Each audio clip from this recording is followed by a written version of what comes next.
I stumbled on compassion. And as I started to read more about its power and its impact, I thought, oh, this is it. And so I started to practice it myself as a way to bring it to my workplace. Then I found transformation within me. I was able to see how all of those years of living with my parents and all of the things I had experienced, my trauma, how I was re-traumatizing myself with my inner voice that was negative, how I was not being the most loving version of myself, how I required a lot more forgiveness, willingness to get curious. When I was in that transformation journey and opening up my heart and love to myself, being more self-compassion, more self-loving, I realized that I didn't need people to change anymore. I could accept them as they are. I could love them for who they are because my own self-worth, my love, my compassion didn't depend on their behavior. It came from within me. Every epoch has its alchemists, not of metal, but of meaning. And some take that raw material of suffering, shame, and disconnection, and through the crucible of love, transform it into coherence, healing, and strength. My guest today, Gissele Taraba, is one such alchemist. She's a TEDx speaker, author, and host of the Love and Compassion podcast. She's walked the bridge between systems of power and the intimate terrain of the human heart. From her beginnings in child welfare leadership to co-founding the Matri Center for Love and Compassion, Giselle embodies a living reminder that love is not soft. It is the most transformative force available to us. And today, we enter her field of wisdom where compassion ceases to be a philosophy and becomes a practice of survival, sovereignty, and liberation. Giselle, welcome to the show. Thank you so much. What a beautiful introduction. You're most I feel welcome. so honored. The work you're doing is incredible and much Thank needed in this world today. In-depth psychology, the archetype of the wounded healer, reminds us that healing power often awakens in those who have faced burnout or collapse. You carried a dream into child welfare only to discover a system starving for compassion. What did it take for you to recognize that compassion was not only absent in the system you served, but also the medicine you yourself most needed? Ooh, what a great question. Love that question. So I'll start as to the reason why I even got interested in child welfare. So I chose in this incarnation two people that were quite wounded to be my parents. My mom experienced horrible abuse and neglect. We grew up in that environment, and I saw the impact that trauma has on people in their ability to love, in their ability to see their children, in their ability to relate and to nurture. So I decided to go into child welfare basically to save my mother and myself and other people. I didn't realize that's what I was doing at the time, but I really wanted to work within a system that would have helped my grandparents love my parents, love my mom and dad, and for my mom to have been the person who felt loved and then could love in return. So that was the vision that I carried when I went into child welfare, thinking that it was a system that could help us get to that point. But really, my interest was around how do we help people become more loving? Knowing the structure of the system, I did not want to be the person who went in and apprehended children. That really wasn't, because I know, having had conversations with my mother, that if she had been apprehended, he would have escaped and things would have turned out worse than they actually did for her. I knew I didn't want to go that route. So the route that I went to go into child welfare was around quality assurance. That really helped me connect with the children, with the families, with the workers, and have a systems view. Then as I worked within this system, I noticed that it was very fear-based. It is very risk adverse. And it's this pendulum of we allow children to go back in families, but then they get hurt. And then the public goes crazy because the child got hurt. And then we treatly contract. And then we start apprehending and then asking questions later. So it's this constant pendulum and there's no balance. When you are in fear and when you are risk adverse, there's very little room for love and compassion. There's very little room to be able to see people's worth or their potential because you're so fear-based. At the time when I found compassion, I was burning out. I saw a system that didn't work. I was with staff that were themselves burning out in a system where the ministry asked us to do more with less money every single year. So I would think a good leader would. Solution to the the burnout problem that my staff were facing, and also a solution to the suffering that I saw, re-traumatization that I saw of children being apprehended and families separated. I stumbled on compassion. And as I started to read more about its power and its impact, I thought, oh, this is it. And so I started to practice it myself as a way to bring it to my workplace. Then I found transformation within me. I was able to see how all of those years of living with my parents and all of the things I had experienced, my trauma, how I was re-traumatizing myself with my inner voice that was negative, how I was not being the most loving version of myself, how I required a lot more forgiveness, willingness to get curious. When I was in that transformation journey and opening up my heart and love to myself, being more self-compassion, more self-loving, I realized that I didn't need people to change anymore. I could accept them as they are. I could love them for who they are because my own self-worth, my love, my compassion didn't depend on their behavior. It came from within me. In my desire to bring this to the workplace, I met a lot of resistance.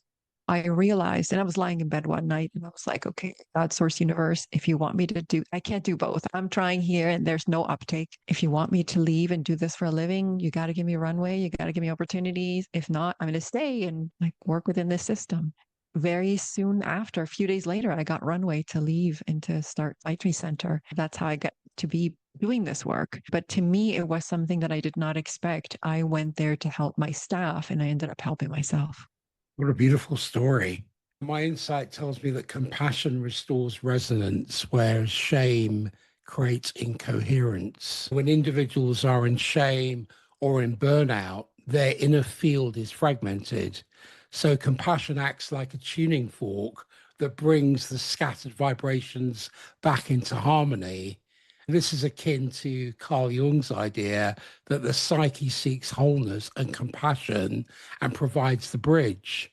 And in this whole spiral of awakening, compassion represents a return from fragmentation into coherence. I think this explains why compassion heals more deeply than control or correction, because it literally reestablishes resonance within and between people. Oh, absolutely.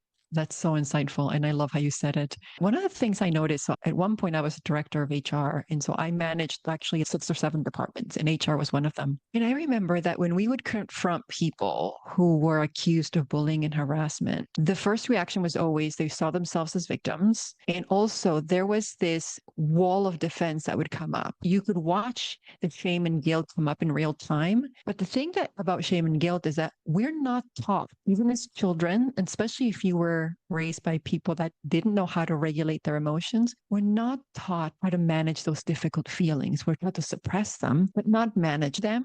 But it's in the managing them that we're able to sit through them and engage in difficult dialogue.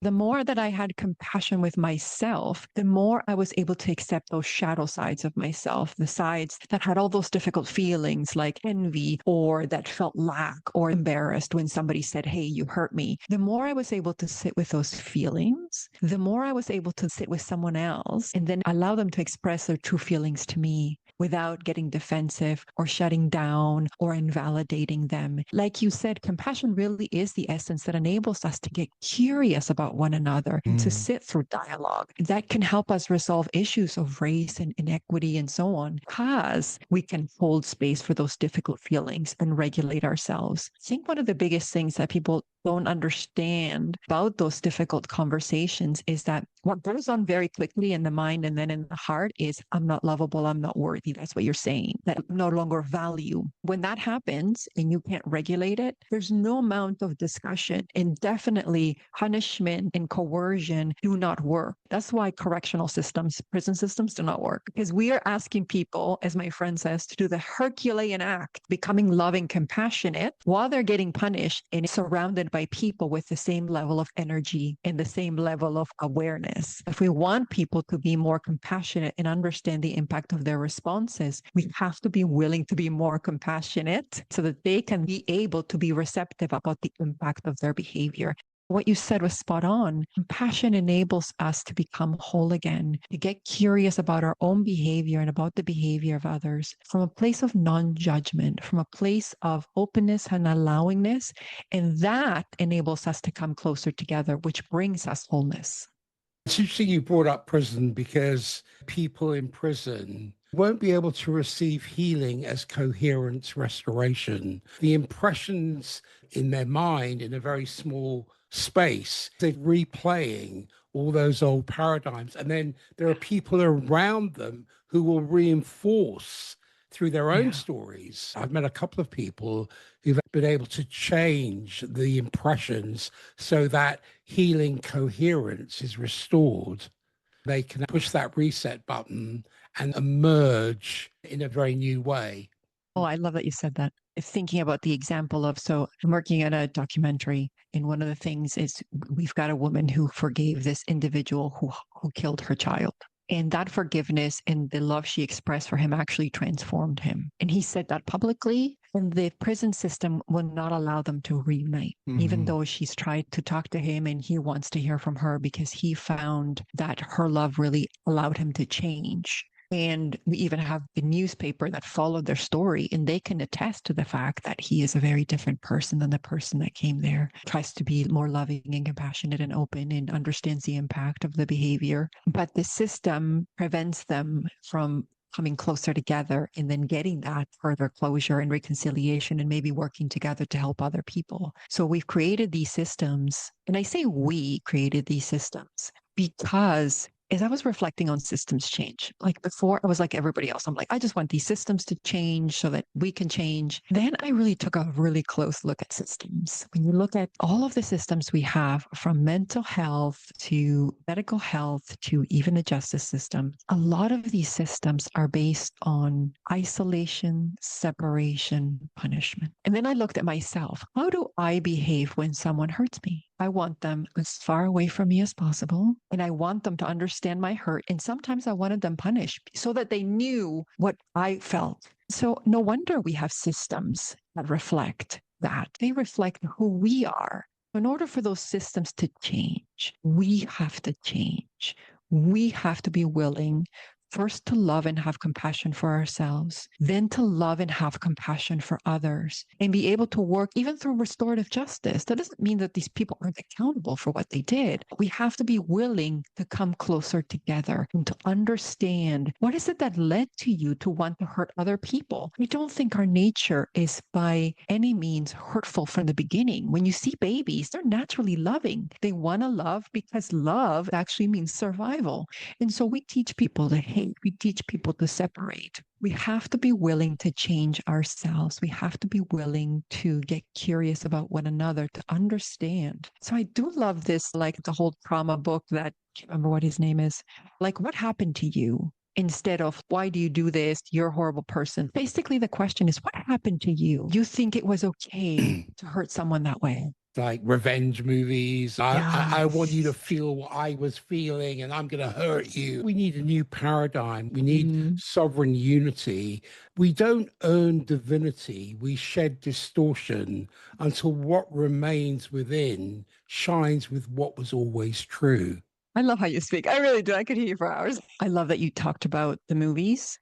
It's interesting because I was contemplating, as I said, I'm doing this documentary where people are doing extraordinary things, which is living Martin Luther King's vision. We're just starting in the process, but I have all the people, and these are people that have forgiven extraordinary things, right? And chosen to love people and how that transformed them and the people that were impacted. I thought to myself, oh my God, that's the true Jedi power. When you look at Star Wars, they implied that the Jedi power is like the good, right? The love. But if you actually look at their actions, they acted exactly the same way as the opponents. They're Mm. still killing, they're still fighting, they're still punishing. And I'm like, oh, no, no, that's not. So they got it a little bit. Right? The true power is love does have the power to transform. It really does. When you exude that higher energy of love, people feel disarmed. I had a sort of a snippet experience. I was once at a Starbucks and I'm coming out of a meeting. I'm just going to Starbucks just to get a drink and then going back to the meeting. And I walk in, and it was a very busy Starbucks in downtown Toronto in Canada. And I'm in the lineup, and somebody comes in and their energy just is off. Like something's wrong. They seem very shifty. I'm like, I don't know what they're doing, but something feels really off. You know, when you get that tinge in your gut, something's not right here. And I'm like, okay, it's too late for me to just leave. What can I do? And I don't know why I got this thought. I'm just going to love.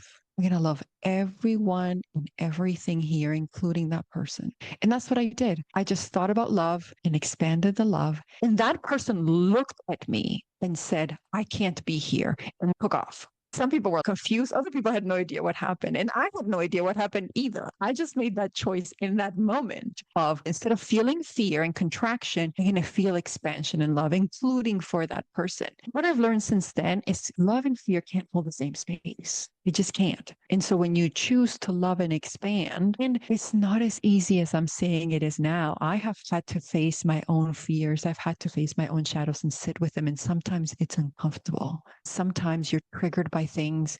And sometimes your mind goes into survival mode and it's, no, we're going to die. Something bad's going to happen. But if you can get curious and love your way through those things, and even if you don't have it, what I usually say is, okay, universe, I'm willing to love. I'm willing to see this beyond what I'm seeing right now. Show me the way, or show me the next step. Sometimes it's not even the way. And then I wait, because sometimes the answer doesn't come right away. So I'm like, okay, I have to wait. I'm not open right now. So choosing to love really has that transformative impact. I used to follow, have you heard of Father Greg? So he had former gang members that he helped change their life, have different careers. And it's out of the US. All of these gang members were formed. They were doing things like cooking in kitchens, learning skills, teaching others. And so they left the life of gangs, and the majority of them got reformed. There's been a few people that haven't, even though they were loved. That's their choice. But then people's reaction is like, oh, well, that it doesn't work. Nothing works 100% of the time. People can choose to still follow a life of crime. People can choose to still abuse and whatever. But the majority of people that want to be loved, just want to be helped, just want to be seen. And their negative behavior is how they're trying to be seen because it's worked in the past. This makes me think of the quantum entanglement mirror. Consider that every intense emotional charge you feel towards someone creates this quantum entanglement between your energy fields. You literally become bound at a subatomic level. Your shadows and their shadows start dancing in dimensions you can't see and exchanging information, maybe completing karmic equations. So the person you hate most might actually be the one whose soul is most entangled with yours across lifetimes. Because if you and your greatest enemy are quantumly entangled, what sacred contract might your souls have signed before incarnating? And what if every person who triggers you is someone you've been energetically dancing with for millennia? What ancient pattern are you finally ready to complete? I'm looking at it in a very different way because I'm interested in changing the paradigm of how we look at things. Yeah. I love that. I used to ask myself this question, and I struggled with the answer. But what if our greatest enemies are actually our bestest friends because they're here to mirror to us who we're being in that moment? Now, Yeah. the challenge becomes, okay, well, what about children? What about children? Children don't choose. Working in the child welfare field, having seen children go through horrible things, it can pose a real challenge ethically, right? But what I was willing to do with that question is see, where is my power in this moment? Where do I have power? Where can I alchemize, as you said, this opportunity that is seemingly negative, this person that is seemingly hurtful to me, into something else? And so if we're willing to open up even the space a little bit, we're able to see options that we do not see when we're stuck in that victim perpetrator paradigm. That was one of the biggest things that I had to wake up from because I was very stuck on the people that caused me trauma. But I remember very clearly hearing myself say, you can't have a perpetrator without being a victim. You cannot be a master and have a perpetrator at the same time. You have to be willing to let go of the identity of victim perpetrator in order to step into your mastery. When you're willing to let go, unhook, like you say, of those cords of this person hurt me, I'm never going to heal, and be willing to see your divinity, their divinity, and to see things from a more expanded view. There is this larger perspective in different sort of spiritual paths that believe that we are always whole and complete, and that even though we get hurt in this physical life, hurt doesn't come with us. What I was willing to do was open up just even a crack. Where can I find my power in this moment, even though I feel so powerless? Where is my power in this moment? What can I do, even if it's the power in how I react? Because as we keep reacting, reliving our victimhood, we stay connected in that energetic with those people. And I don't want to keep energetically being connected to this person. I don't want to give them my energy and live that way. So I had to be willing to see things differently, like you're suggesting, Peter. Can we shift our mindset and our emotions to enable us to have more mastery and power over our lives, basically? What if reality itself is sentient and conspiring to wake you up? What if every person who enters your field isn't random, but is a precise mathematical equation balancing your energetic signature? And if you imagine that consciousness uses other humans as surgical instruments to operate on your blind spots, not metaphorically, but as an actual technology of awakening. But if the universe had to use a human being to deliver its most urgent message to you, who would it choose and why that specific person? And what if your most painful relationship is actually consciousness performing surgery on your soul? What is being removed and what is being implanted? Because when someone's presence alone changes your entire energy field, you have to ask yourself this question: what dimensional doorway is opening in you? Yeah. I remember saying one of my goals in this lifetime is to really embody the energy of love, the energetic love for all beings. But I focused on all beings. And what the universe was showing me is you got to love all things. What I mean by is like negative experiences, people that are troubling, like aches and pains, like bugs.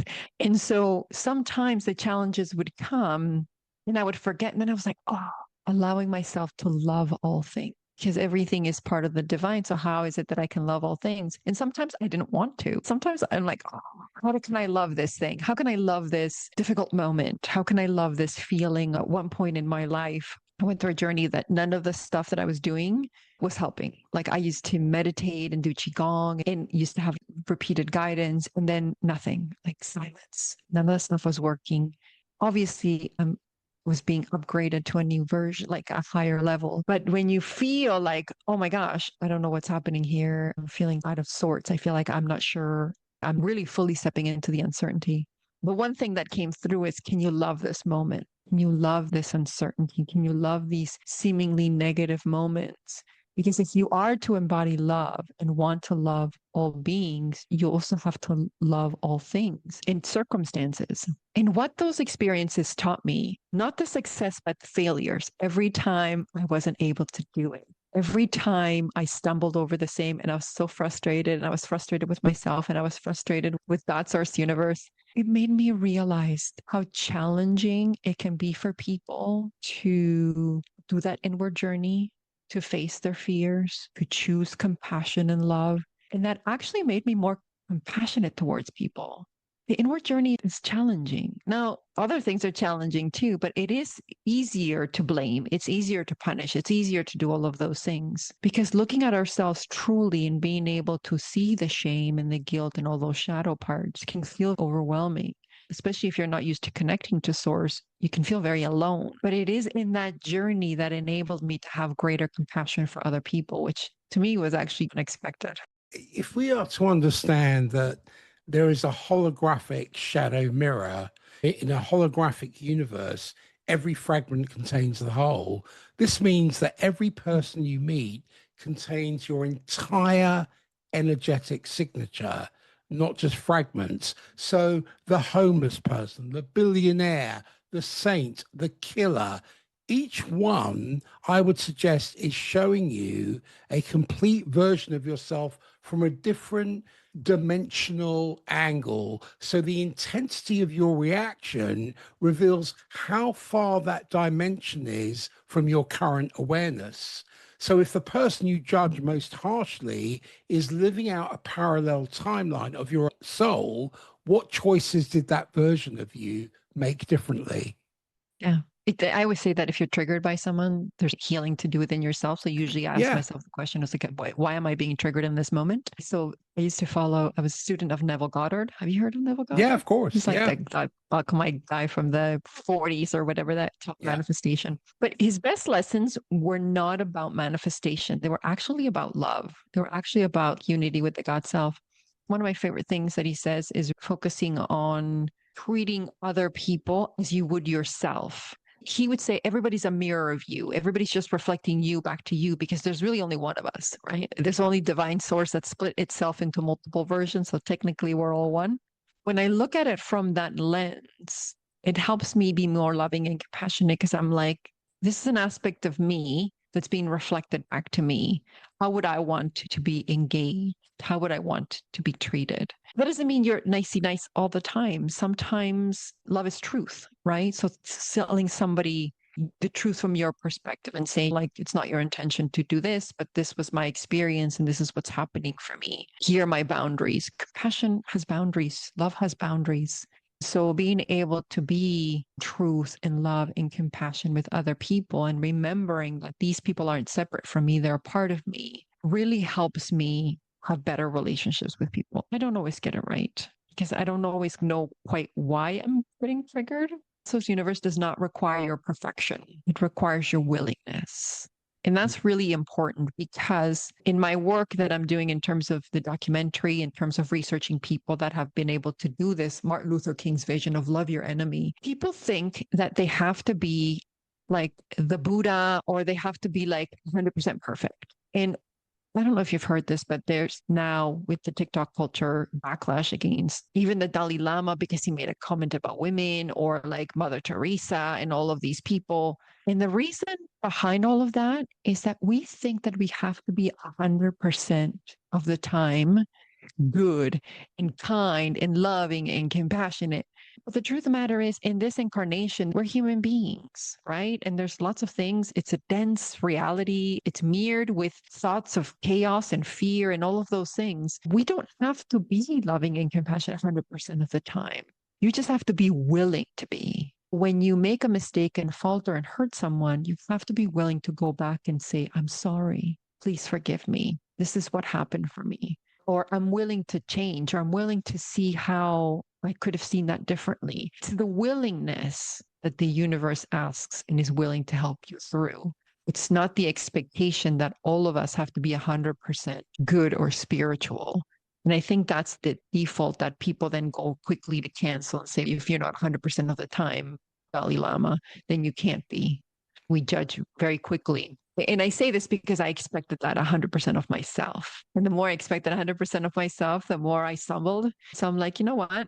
Only thing I have to be 100% about is my willingness to love more, to forgive more, to change myself, and to accept responsibility for what comes up in my life first. And that's hard because accepting responsibility with loving compassion doesn't mean berating yourself. If you aligned with lack or if you aligned with problems, accepting full responsibility says, I'm not powerless in this moment. I might have aligned to this particular thing. I have the potential to align out. I'm just going to get curious and love myself through this journey. That's different than you saying, this is my fault. I suck. I always do this to myself. Very different energy. I see that you are the field collapsed into form. The field has a Hmm. harmonic. When we use source consciousness, not as an infinite ocean, not as waves on the ocean, because they are repeating ripples of memory. They are repeating patterns of motion that keep returning. And each wave has a unique frequency and shape, but they're all part of the same ocean. So we need to understand geometries of consciousness because every wave, when stabilized, forms a shape in the field. And these shapes Hmm. are not literal drawings, but they're patterns of Yeah. balance. So consciousness uses these geometries to structure itself. They're the invisible scaffolds of thought and emotion and meaning. So we have a surface harmonic, which is the outermost pattern, the layer of resonance that shows up first, like the mask on the surface of the water. And in human terms, it's the persona or the social self, the way we present our vibration to others, even though deeper frequencies are moving underneath. It is so trippy too to realize that you are just more than this body in this Yeah. reality. Very trippy. I've had such experiences, even situations where like a voice within me arose and someone else spoke. Like I'm not talking about channeling, I'm talking about it was more like my higher self talking. Where did that come from? And it's so weird to think, as we are taught, seeing is believing. We're taught that this is the only reality, that the physics, and nobody teaches us where we come from because they don't know. So nobody knows. We're not really allowed to think about it other than the seeing is believing and then just believe this reality and move on with your life. But when you have these experiences and start to see you are a bigger part of the whole and there's all these dimensions of you, the trippiest part that I find is that all of our lives are being lived simultaneously. I was in, I think it was Tibetan monastery. I went for a retreat. It was supposed to be a silent retreat. My husband came, a friend of mine came, and we were meditating. We were chanting, like I think it was 5 o'clock in the morning. And I'm sitting in meditation. And what I chose to do was actually be in love and send everybody in that space love. And so I was just going by person. I send you love. Like I'm spreading my love, I'm sending you love. And then as I'm in my meditation, I feel like there was like a weird vortex, like a tunnel, and I got sucked into this weird wormhole, which I'd never had experience. And if you know me, like I teach research, I'm always evidence based. I was always focusing on evidence until I had these spiritual experiences. I would have been like, that's bull. Be honest, because for me, everything was about research. Everything has to be proved. And so I'm in this wormhole. I go through this other whatever, and I'm somewhere else, or my consciousness is somewhere else. And I'm looking at my hands, and they're blue. I'm looking at myself in the mirror. I'm blue, and I have this jet black hair. And I'm like, no, no, no, no, no, no, no, no, no. Then I come back to my meditation sheet, and I'm like, what happened there? I'm like, I couldn't explain it. Nobody could tell me what it was. It's interesting how more and more people are awakening to the fact because there's more disclosures, right, about like different dimensions, different beings that exist. We're not the only ones. But to have the experience of yourself beyond this reality can sometimes feel trippy. So when I get caught in the daily minutia of like, oh, I got to pay the bills, then I allow myself to remember, oh, I'm just more than this body. I'm more than this reality. I'm more than this story I am telling myself in this moment about this human that is having these experiences. And it does help me feel more supported and more loved and accepted, right? Than the story I would tell myself in terms of my identity of this is it, and then I'm just going to die and disappear. So it is a beautiful thing to expand. And the less you try to understand or experience those, the more you have some really weird experiences. You just have to have the courage and be open to the experiences. Many times I shut down things that were extraordinary, that I could have had more information. I don't know why I had that experience, but I could have found out. But because of my fear, because it was so different than what I had been taught, I shut down opportunities that I can always go back and have them. But I think sometimes we limit ourselves when we have that fear. Fear constricts. Fear makes us small. And the more we choose in fear, the smaller and smaller our world becomes, to the point where we're just kind of stuck in our houses. And the more you choose in love, the bigger and bigger our world becomes. And the more accepting. And like you said, we become more of that ocean. We become more of that encompassing. My husband calls it the lens. He says it's just all lenses, right? This is the human lens. And then when you use a wider lens, it's still you. You're just looking at things from different lenses. And the wider you use the lens, the more you're able to see just how much of a part you are of this huge universe. Culture teaches you to be preoccupied. And yes, 99% of life is maintenance. You got to pay the bills and you got to be grounded and all the rest of it. But there is a case for being free occupied. And that's where meditation and all these things come in. We start to craft and cultivate the language of perception, the language of feeling, the language of not the maintenance life, not the expendable life, but the custodial life. What do we want to be custodial to, Mm. not only in this incarnation, but when we shed this mortal coil? What are Yeah. we indelibly engraving into our field? Yeah. Yeah. And I think for me, one of the things I've learned from all these extraordinary people is to see each other as brothers and sisters. Think about what an amazing world we would live in if we saw each other, all of us, if everyone's children were our children, if everyone was a brother or a parent, if we treated each other the same way that we would treat our own immediate family or somebody that we care about. Our circles are so small. When I Mm, think about nationalism, there's a real constriction for me when I think of nationalism. And my husband and I were talking about this because he's like, why are you having that reaction? For me, the reaction is more of like, whenever I see sometimes, and there's nothing wrong with loving your country. Yes, of course, love your country. But when it becomes, I love my country and I hate that one, it's us against them or we're better than them. If we can teach our children to become global citizens, you loving your country does not mean you have to hate or compare or put down someone else. We can love our country and be global citizens. And the more that we are willing to love and open up our circles of love and compassion, think about it. Think about the world we could create if we saw each other the same way that we see other loved ones, but our circle was bigger.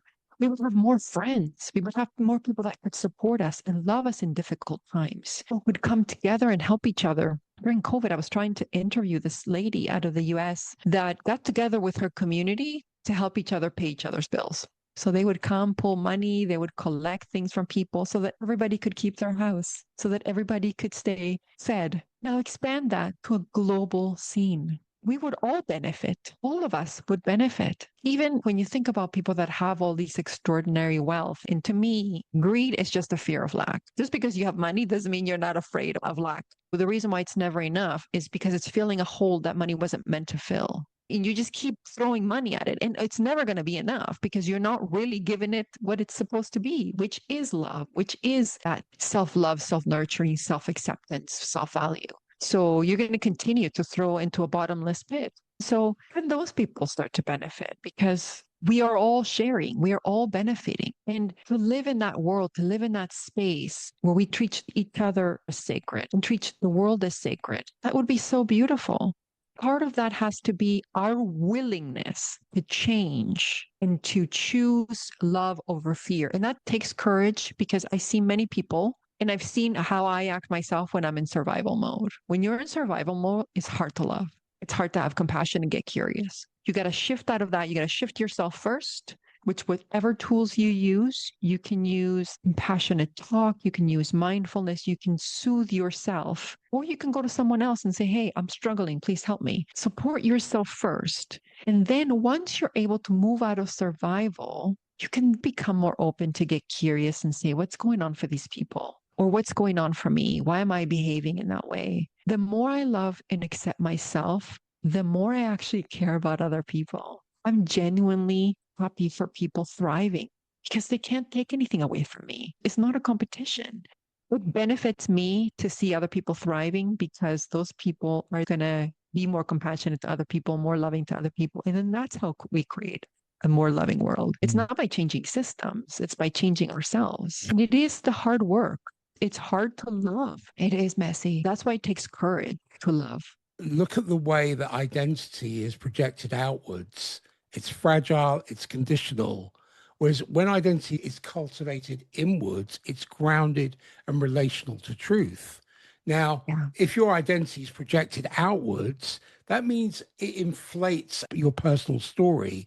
You use your past as proof of power. But if you cultivate it inward, you see your past as context only and you learn from it. You don't cling to it and you Yeah. seek stable principles and understand that shallow history is not enough. So you become a container first. You accept stewardship before demand. You align with deeper causes. You stay faithful to principle over reaction.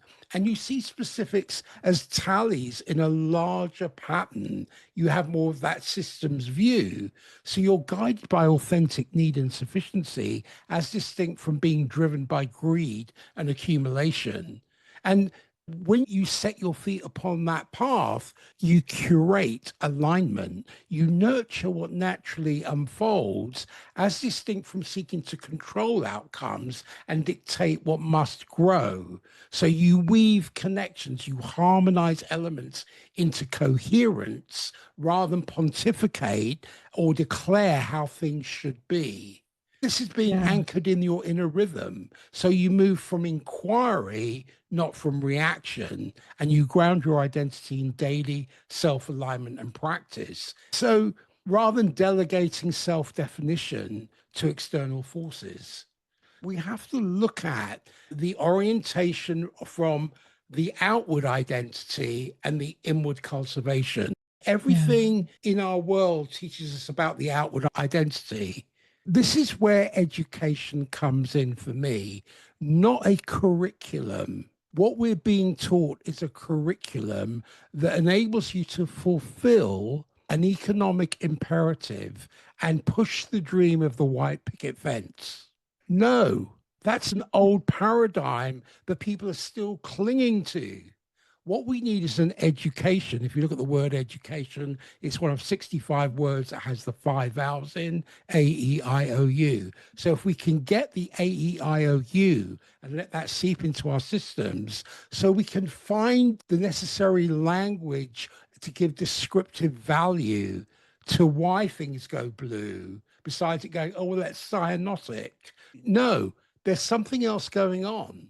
I think science is important, but not from a reductionist point of view, from a quantum view, by understanding the field, by understanding we are a replay of a core. We're not the core. Somebody said to me the other day, oh, at core. And I went, whose? They said, you don't have a core. The core Mm. of all things is God and creation. You're a Mhm. replay of Yeah. that core. No one's got your fingerprint. No one's got your DNA. Will there be another Mm. Giselle Taraba roaming this Mm. planet again? Probably not. Maybe Yeah. in a different incarnation, Maybe, right? maybe. Yeah. I wanted to mention, because I think you said something so fundamental. I don't want the listeners to miss it before we talk about education, which is when you derive your identity and everything you're looking for, your love, your compassion, your value, everything from an external source, the external source has the power over you. If Mm. it ceases to exist, there goes your love, there goes your value, there goes your worth. But cultivating that from within, knowing that you're already enough, you don't have to earn your own love, knowing that you are inherently worthy. And if you cultivate those values you were talking about from within, that identity from within, no matter what happens externally, it cannot shake it. Like you said, it's context, right? Like, oh, okay, that happened and that left. I don't have that anymore. It doesn't matter because my well fills up from within. I don't need something external to fill it up. That's so, so powerful. And I think often we derive our value from these external things and then get so decimated when they're gone. The real mastery is in being able to have safety from within, power from within, mastery from within. I never felt safe in my body growing up. When I found that space within me to find that safety, even if I could be walking in the most unsafe situation, that's power. That's true power. That's mastery. And it's so important. So didn't want to miss that. The other part of it is talking about the education system. We were all educated for a different time in the world, meaning that the education system is so outdated.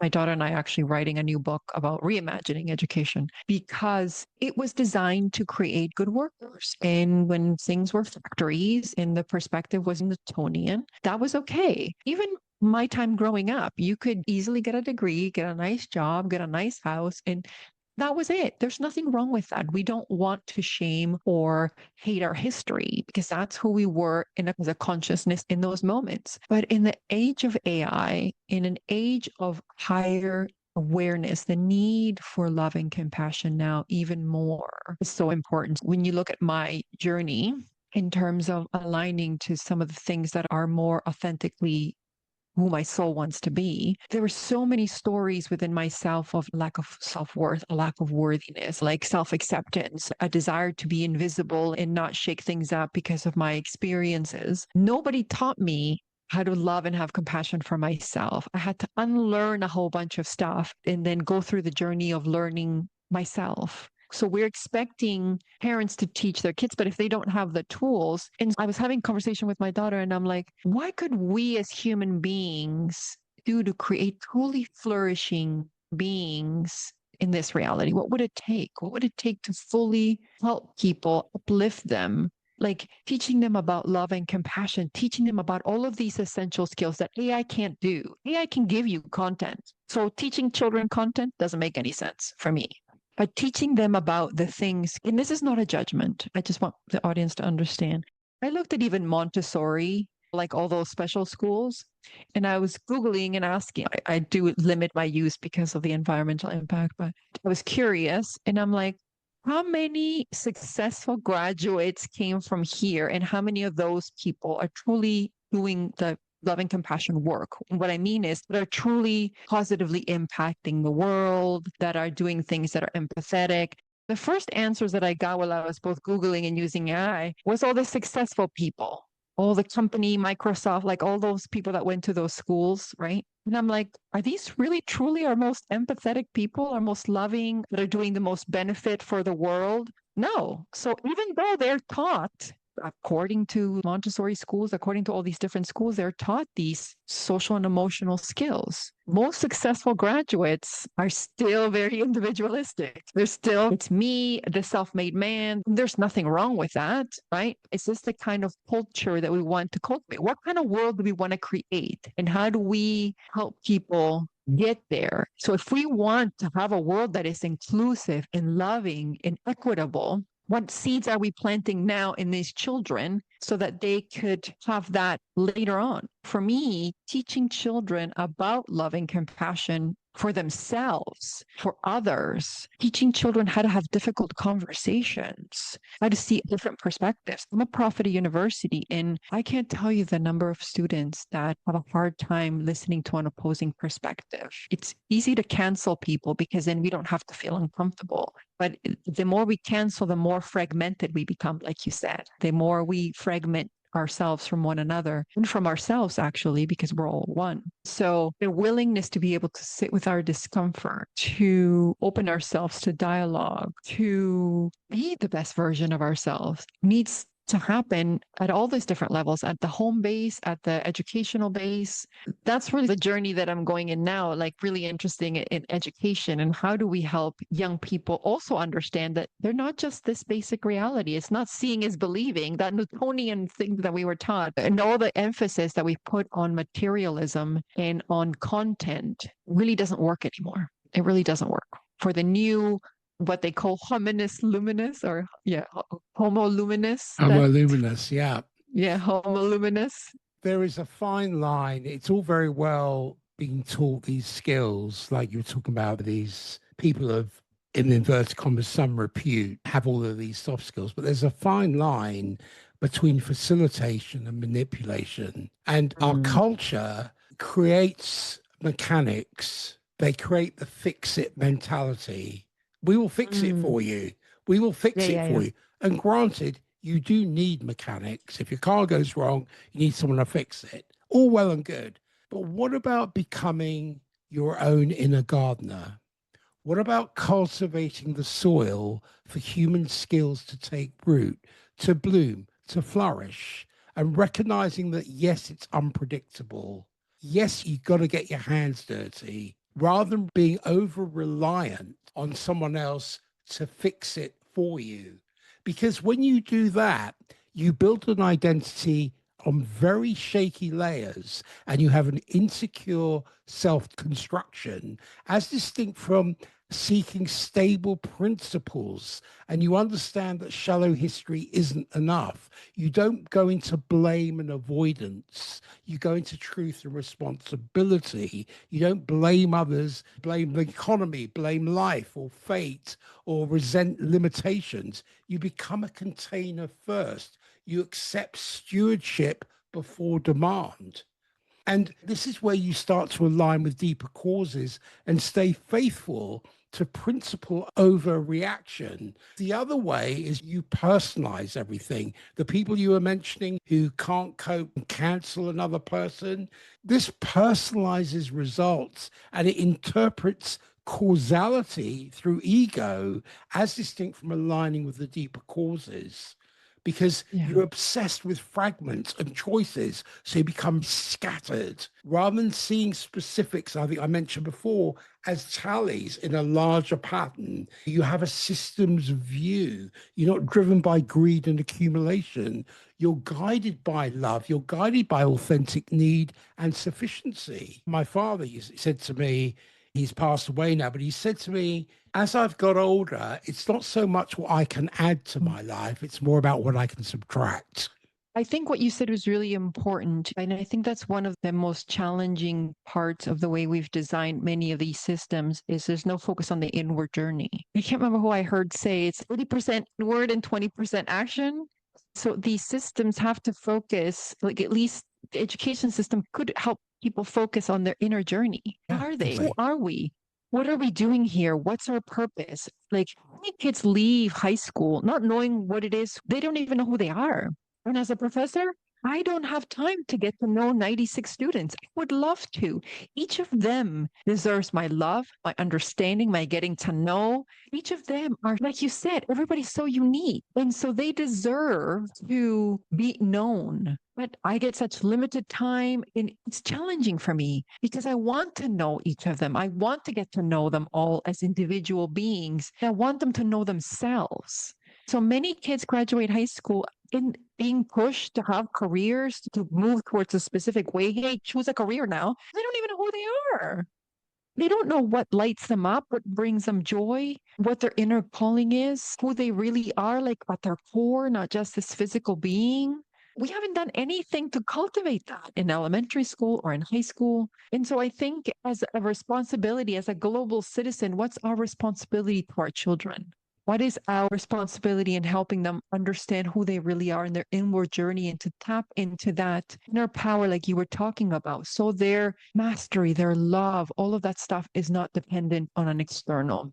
And even talking about vibration and some of the curriculum that we focus on, music, wait, bottom of the totem pole. Right now, people are using music to heal their bodies, the vibrational frequency. I think it's going to be uplifted and understanding that all of those things we put at the bottom, like art and music, are so important in terms of our openness, our creativity. And that's who we really are. It's not that we have to decrease maths, it's just that we have to understand that we're multidimensional beings and we're so broad and holistic. We don't have to categorize things and separate and isolate just like we do in the other systems. So if we can shift our perspective and understand who we've been, I think we can change ourselves so that we can change these systems. Would you like to come back? I'm looking at Oh, yeah, time. I'd love to. But Listening to you talk. I love I the way you recap things or connect things. really got into your story because we've been talking about all these different aspects. First of all, where can people find you? And do you have any Yeah. passing words? Yeah, so people can go to www.matricentre.com. That's matricenter.com. I did a book on reimagining work and how to focus on bringing more compassion and love into the workplace and our relationship with money. You can find my podcasts there. You can find information about my documentary and the research we're doing. So you can find me there. In terms of some final words, the one thing I will say is that this journey, if there is anything that you are looking to align to, it all starts with the willingness. You have to be willing. You have to be willing to be wrong. You have to be willing to open up to different direction. I'm saying this because in my spiritual journey, I thought you only had to be spiritual one way. And I was sometimes hard on myself in terms of like, no, if I'm truly spiritual, I shouldn't be doing this kind of work. Or if I'm truly spiritual, then this is how it should be looking. I should be able to make things appear out of nowhere because I know some other people that have done that. And then I realized it is all spiritual because it's all the divine. All of it is sacred. Going to work is sacred. Having a coffee with someone is sacred. Picking up garbage is sacred. Everything is the divine. Everything is sacred. And everything is great experience and a journey and an opportunity, like you said, Peter, for us to learn, for us to see who we're being, to examine our identity. And so the universe helps you when you are willing. Be willing to release your judgments of yourself and other people. Be willing to love more. Be willing to see things differently and to be wrong, but not from a place of judgment, but from a place of, okay, clearly what I'm doing isn't working out. I'm open. Beautiful.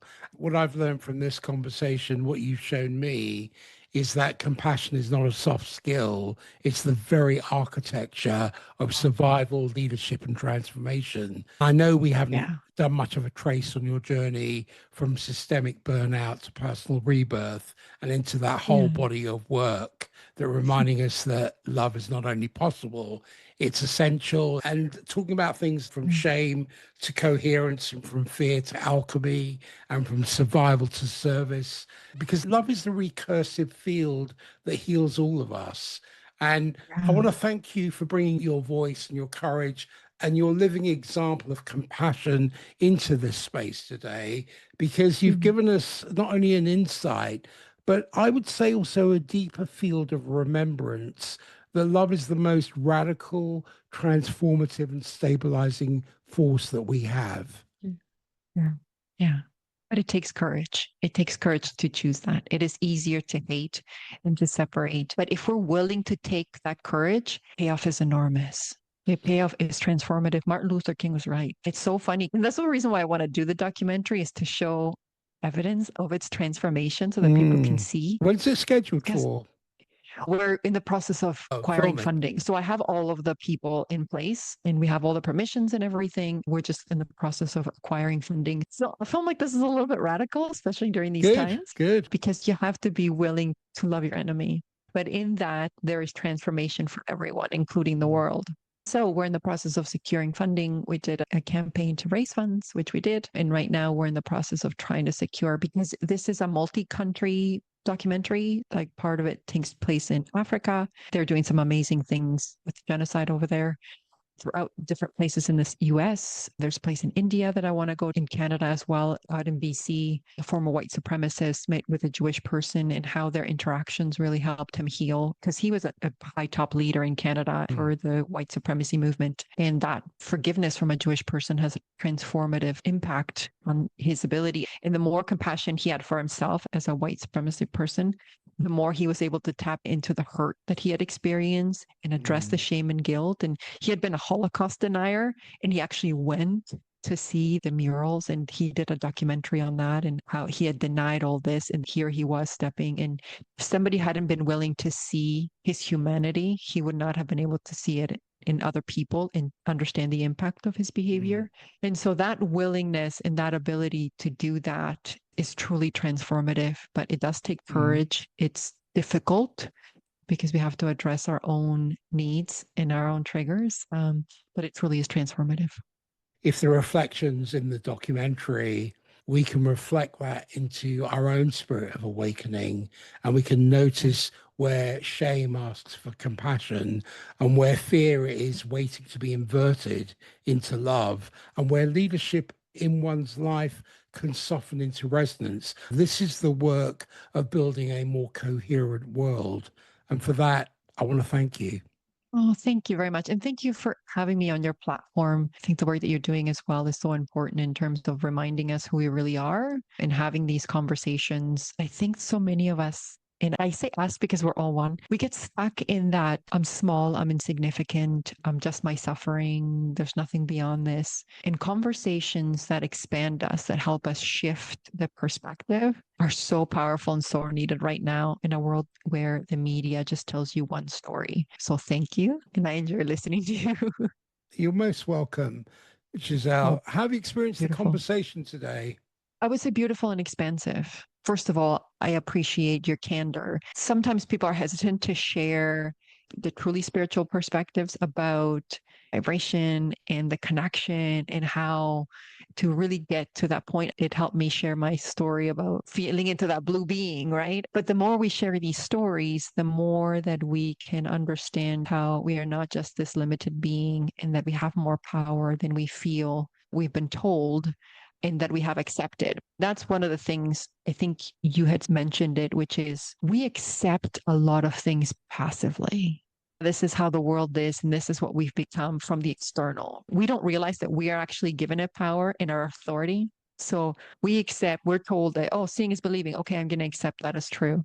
We accept a lot of things that are said in the media or in music. So we're passive acceptors. Your comment to the listeners about it has to be from within. We have to stop being these passive acceptance. We have to be willing to alchemize this and become the alchemist, become the master, is helping people remember their power. And I think that is something that is so profound and that people should really take to heart, even if they're feeling discomfort. If you're feeling discomfort by listening to Peter say that, it means it's the way, because when you start to grow a little bit beyond your comfort zone, it's the growth zone. But then if you go too far, that people sort of get triggered and they shut down. So if this has made you feel uncomfortable a little bit, that's good. That's good. You're growing, you're expanding beyond your container. So I think that was really great.